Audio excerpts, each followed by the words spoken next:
जय हिंद दोस्तों, आपकी 16 मार्च को परीक्षा है 10वीं की। चिंता से आप ग्रसित हो रखे होंगे, टेंशन आ रही होगी, क्या रिजल्ट आएगा, क्या अपन कर रहे हैं। इन समस्याओं का एक ही निपटारा है एक स्टोरी के माध्यम से, और वो स्टोरी मैं आपको सुना दूंगा। उसके बाद मैं आपको इंग्लिश का मैटर बताऊंगा कैसे आपको पेपर आपका करना है। क्या होता है, अकबर और महाराणा प्रताप का द्वंद्व मतलब युद्ध होता रहता है। युद्ध होने से पहले क्या होता है, अकबर सोने से पहले 10 लोगों को अपने पास में रखता है। क्यों? क्योंकि उसे महाराणा प्रताप का बहुत ही ज्यादा डर लगता था। अब जब महाराणा प्रताप का इतना ज्यादा डर लगता था तो क्या हुआ, एक बार गलती से ये अफवाह फैल गई कि जो महाराणा प्रताप है वो अकबर से डर गए और वो युद्ध नहीं करना चाहते। तो क्या हुआ, पृथ्वीराज राठौड़ ने एक पत्र लिखा महाराणा प्रताप को और उसमें कहा कि क्या अब सूर्य बादलों के पीछे छिपेगा, और क्या अब शियार शेर का शिकार करेगा, और क्या चातक की चोंच पानी के लिए काम में आएगी, और हाथी कुत्ते की तरह जीवन जिएंगे क्या। इससे महाराणा प्रताप बहुत ज्यादा क्रोधित हो गए। अब जब महाराणा प्रताप इतने ज्यादा क्रोधित हुए तो उन्होंने एक पत्र दोबारा उसी अकबर को लिख करके भेजा कि बादलों में इतनी क्षमता कहाँ कि वो सूर्य को रोक सके, शेर की मार सह सके, ऐसा शियार ने कभी जन्म ही नहीं लिया, और पीने के लिए पानी की चातक की चोंच तो बनी ही नहीं है, और क्या नाम है, हाथी कुत्ते की तरह जीवन जीने की बात कभी सुनी ही नहीं है। मतलब क्या हुआ, इससे ये इंस्पिरेशन मिलता है कि जब महाराणा प्रताप ने ही उस अकबर का जो उस समय कितना बड़ा सम्राट था उसकी अधीनता स्वीकार नहीं की, तो तुम्हारा तो ये एग्जाम है, क्या एक एग्जाम डिसाइड कर देगा कि आप सब कुछ इससे बनोगे? No, there is no chance. तो आपका पहला पेपर अंग्रेजी का है 16 मार्च का। आपको डरना नहीं है, आपको स्टेबल रखना है।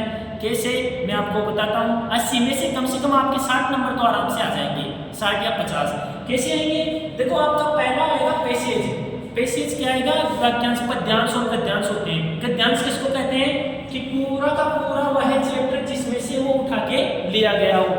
तो एक तो आएगा आपका अनसीन, एक हो जाएगा सीन। तो पैसेज कम से कम आप क्या लेंगे, 16 नंबर के।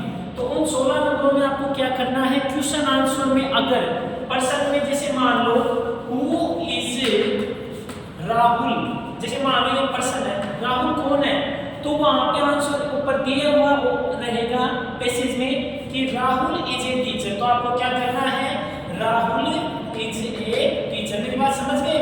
मतलब आपको एक लाइन में ही उस प्रश्न का उत्तर देना है। इस तरीके से आपका पैसेज क्लियर हो जाएगा। दूसरी बात आती है लेटर और एप्लीकेशन की।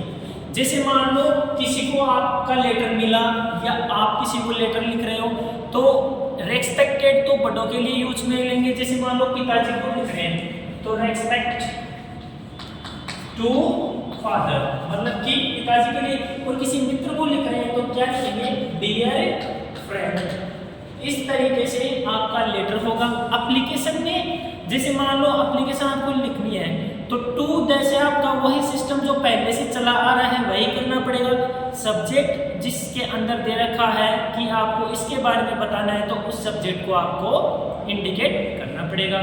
फिर आपका आता है पोएम। पोएम जैसे मान लो कोई भी एक या दो ऐसी पोएम हो जाए जिससे आप अच्छे कंठस्थ तरीके से याद कर चुके हो तो उस पोएम को आपको कर देना है। इस तरीके से आपके कितने टॉपिक हो गए, फर्स्ट, सेकंड, थर्ड, इन 3 टॉपिकों का ही केवल ध्यान में देना है। इससे आपका जो आने वाला अंग्रेजी का पेपर है वो आसानी से, सुगमता से हो जाएगा।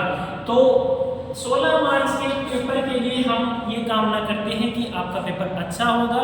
अगर आपका हमारा वीडियो अच्छा लगे तो लाइक और शेयर, सब्सक्राइब करें। जय हिंद, जय भारत।